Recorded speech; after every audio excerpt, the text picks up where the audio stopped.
وانطلق مدفع الإفطار.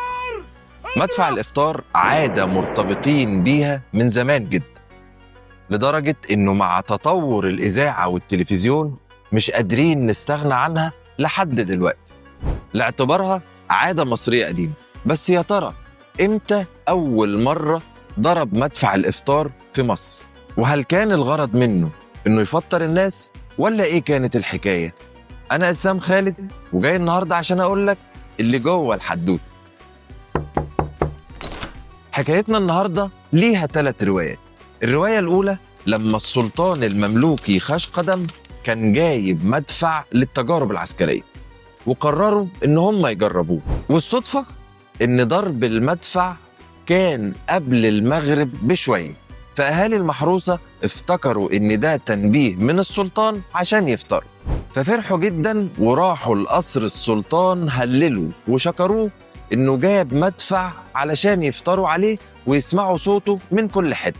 والحكاية دي عجبت السلطان جدا، فقرر يخلي المدفع يضرب طول الشهر 3 مرات في الفطار والسحور والإمساك.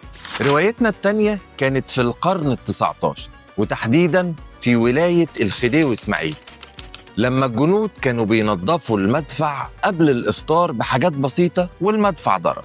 ونفس النظام أهل المحروسة افتكروا إنه تنبيه من الدولة عشان يفطروا، والناس فرحت وراحت عند القصر، والخبر وصل بيت الخديوي وتحديدا لبنته فاطمة، واللي قررت تخلي المدفع ما يضربش بس في الإفطار، لا ده هيضرب في الفطار والسحور والإمساك وكمان الأعياد والمناسبات الرسمية، وأطلقت عليه مدفع الحاجة فاطمة.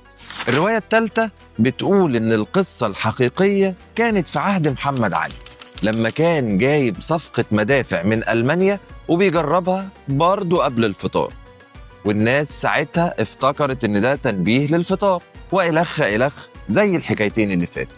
طبعا ال3 روايات كانوا في 3 أزمنة مختلفة، بس الروايات ال3 اجتمعوا على إن المدفع ضرب صدفة والناس عجبها الموضوع. والغريب إن لفت السنين والأيام ومدفع رمضان أصبح عادة رمضانية شهيرة والناس بتستناها كل سنة.